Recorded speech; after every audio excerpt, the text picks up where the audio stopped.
সবচেয়ে বেশি আলোচিত হচ্ছে মিরপুরের হোম অফ ক্রিকেটের এই উইকেটটা নিয়ে। পিচ কেমন, রান কতটা সেফ, সবকিছু নিয়ে প্রথম ম্যাচের পর আলোচনা হচ্ছে। দ্বিতীয় ম্যাচে বাংলাদেশ এ উইকেটে কেমন করবে, যেখানে খেলা হবে বাংলাদেশ কি দ্বিতীয় ম্যাচেই সিরিজটা নিজেদের করে নিতে পারবে কিনা? নাবিল কাসার, উইকেট দেখে কি মনে হচ্ছে? শুনশান নীরবতা। আগে সেটা বলে রাখতে চাই, পাকিস্তান দল অনুশীলনে আসেনি, বাংলাদেশ দল অনুশীলনে আসেনি। তবে কিছু পাকিস্তানিকে আমরা দেখেছি কিছুক্ষণ আগে। পাকিস্তান থেকে কিছু সাংবাদিক এসেছিলেন, তারা আজ মিরপুর শেরেবাংলা স্টেডিয়ামটা পর্যবেক্ষণ করেছেন এবং উইকেটটাই সবচেয়ে বেশি পর্যবেক্ষণ দেখেছে। করার চেষ্টা করেছেন, মাঠে এসে চেষ্টা করেছেন। যেটা করার আসলে নিয়ম নাই, সেটা নিয়ে আমরা দেখেছি অনেক ধরনের কথাবার্তা হয়েছে। গামিনী কথা বলছিলেন, কারণ পাকিস্তানিরাও আসলে ওই দিকটাতেই সবচেয়ে বেশি মনোযোগ দিচ্ছেন যে উইকেটটা কেমন, is it ideal wicket for T20 cricket. Mike Hesson বলেছেন আইডিয়াল উইকেট না। পারভেজ ইমন আবার সেটাতে অস্বীকৃতি জানিয়েছেন। তিনি বলেছেন বাংলাদেশ সহজে ব্যাটিং করেছে, আমরা 27 বল হাতে রেখে জিতেছি এবং আমাদের জন্য অ্যাডজাস্ট করাটা ইজি ছিল। তারা অ্যাডজাস্ট করতে পারেনি দেখেই তারা ম্যাচটা হেরেছে। এখন কথা হচ্ছে এই উইকেটের সেকেন্ড টি-20টা কি হবে। চাইলেও আপনি উইকেটে 200 রান মানে expect রাতারাতি করতে পরিবর্তন করা পারবেন না। সম্ভব। গেল 6-7 দিনের কথা যদি বলেন, প্রতিদিনই বৃষ্টি হয়েছে। আজকে একমাত্র রোদ উঠেছে। আপনি মিরপুরের উইকেটে চাইলেও লাহোরের মতো বা করাচির মতো 200 রান এক্সপেক্ট করতে পারবেন না। মিরপুরের উইকেট মিরপুরের উইকেটই থাকবে। কথা হচ্ছে সেটা 130 এর উইকেট হবে না 150-60 এর উইকেট হবে। এখন বাংলাদেশ যেহেতু প্রথম ম্যাচটা জিতেছে এই ধরনের উইকেটে খেলে, যেখানে রান করাটা ডিফিকাল্ট ছিল, আমার কাছে মনে হয় বাংলাদেশ এই ধরনের স্ট্র্যাটেজিতে স্টিক থাকতে চাইবে, কারণ তারা এই উইকেটে কিভাবে খেলতে হয় সেটা পাকিস্তানিদের চেয়ে বেটার জানে। একদমই, আর জানবেই না বা কেন, এই মাঠ 2006 সাল থেকে শুরু হওয়ার পর থেকে আজ পর্যন্ত সবচেয়ে বেশি, মানে বাংলাদেশই তো সবচেয়ে বেশি ম্যাচ খেলবে, ঠিক তাই তো। নিজেদের এই কন্ডিশন সবচেয়ে বেশি তারা চেনে বলে আপনি যেটা বলছিলেন যে পারভেজ হোসেন ইমন প্রেস কনফারেন্স বা পরে বলেছিলেন যে এই উইকেট সবচেয়ে ভালো তারা চিনে, এমনকি উইকেটের ঠিকঠাক ব্যবহার করেছে। বাংলাদেশের বোলিং ইউনিটের প্রশংসা আপনার করতে হবে, সেজন্যই বাংলাদেশ প্রথম ম্যাচটা জিতেছে।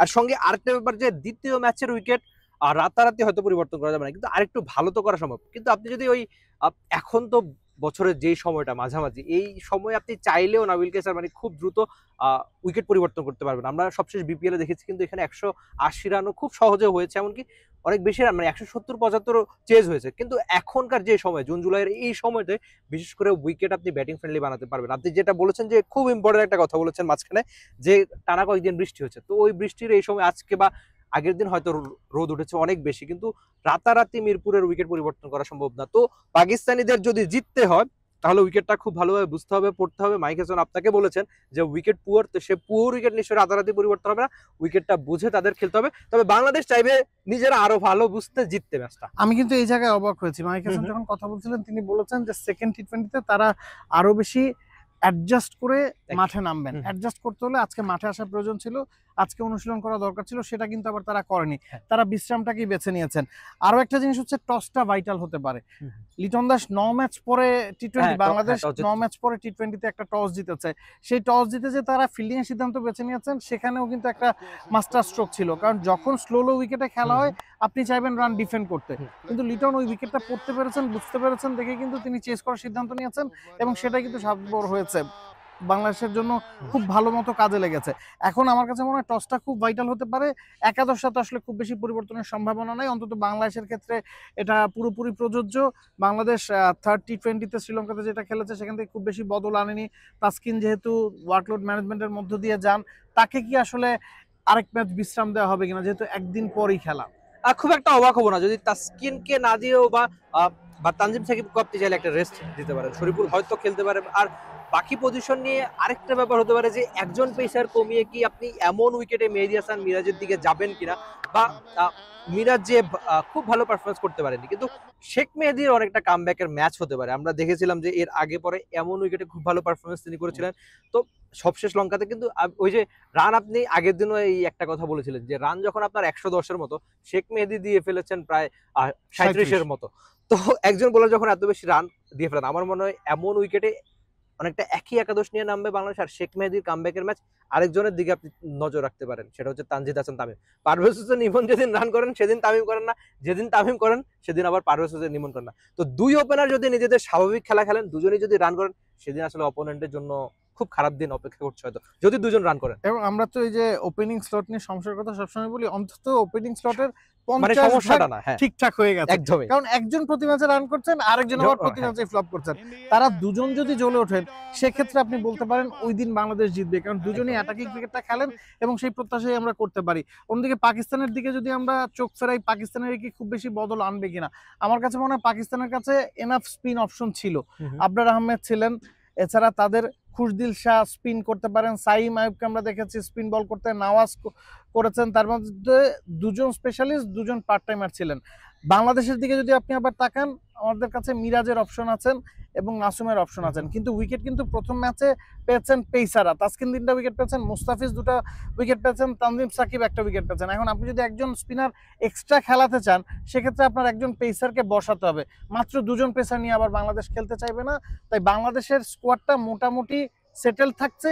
যদি কোনো বদল আসে একমাত্র ওয়ার্কলোড ম্যানেজমেন্টের কারণে, তাসকিন বা তানজিম সাকিবের কাউকে যদি বিশ্রাম দিতে চায় সেক্ষেত্রে হয়তো শরীফুল ইনক্লুড হতে পারেন। এছাড়া বাংলাদেশ একাদশ আসলে পরিবর্তনের সম্ভাবনা নেই। পাকিস্তানিরা হয়তো নতুন করে ভেবে দেখতে পারে একজন ব্যাটসম্যান কম খেলিয়ে একজন এক্সট্রা স্পিনার সুফিয়ান মুকিমকে তারা ব্যবহার করবে কিনা। ইটস বিকজ তাদের ব্যাটিং অর্ডারের দিকে যদি আপনি তাকান, আব্বাস আফ্রিদি 7-এ খেলছেন, ফাহিম আশরাফ 8-এ খেলছেন, তারা কিন্তু সবাই ব্যাটিংটা করতে পারেন। ব্যাটিং কলাপস হয়েছে, কেউই রান করতে পারেননি, তো একজন এক্সট্রা স্পিন বোলিং অপশন তারা বাজিয়ে দেখতে পারে। এছাড়া দুই দলে খুব বেশি বদলের সম্ভাবনা নাই, তবে দিন শেষে টসটা খুব ভাইটাল মনে হচ্ছে। একদমই। আর এ উইকেটে টসটা অনেক বেশি ইম্পর্টেন্ট, যে আপনি কি করতে চাইবেন, আপনি কি এমন উইকেটে রান চেস করতে চাইবেন, অথবা আগে একটু ব্যাট করে 130 140 বা 150 রানের একটা স্কোর করে অপোনেন্টকে খুব বেশি চাপে ফেলবেন। তো আপনি যেটা বলছিলেন যে আবরার আহমেদের কথা একটু করে বলতে চাচ্ছি, সবশেষ পিএসএলটা খুব ভালো কাটিয়েছেন, খুব সম্ভবত টুর্নামেন্টের সেরা কয়েকজন উইকেট টেকারদের একজন ছিলেন, কিন্তু এই মাঠে তাকে যেভাবে পারভেজ হোসেন ইমন খেলেছেন বা তাওহিদ হৃদয় খুব ভালো ডিল করেছেন, তো মনে হচ্ছে ঠিকঠাক অবস্থানে হচ্ছে। সচরাচর এমন লেগ স্পিনার পেলে বাংলাদেশি ব্যাটাররা একটু জুজু কাজ করে থাকে, সেটা আমরা রাশিদ খান, হাসারাঙ্গা থেকে শুরু করে অনেক দেখা যাচ্ছে বেনামি লেগ স্পিনাররা এসে খুব ভালো উইকেট পেয়ে যান বাংলাদেশের বিপক্ষে। তো বাংলাদেশ যেহেতু প্রথম ম্যাচটা উতরে গেছে, দ্বিতীয় ম্যাচটা উতরে গিয়ে অন্তত সিরিজটা জিতবে সেই আশা অন্তত আমরা দুজন করছি। একই রকম আশা নিশ্চয়ই আপনারাও করবেন। নাবিল কায়সার ছিলেন আর আমি রিফাত এমিল ছিলাম। বাংলাদেশ পাকিস্তান সিরিজ নিয়ে দ্বিতীয় ম্যাচ নিয়ে আপনার যে কোনো মন্তব্য বা আপনার একাদশে কারা থাকবেন, কি থাকবেন, পিচ নিয়ে আপনার ভাবনা, সবকিছু আপনি জানিয়ে দিবেন টি স্পোর্টসের কমেন্ট সেকশনে, যেটা আপনার জন্য সবসময় খোলাই থাকে। For more updates, subscribe to our YouTube channel and click on the bell icon. Follow us on Facebook and Instagram. Download T Sports app to enjoy exciting games and highlights. Visit tsports.com.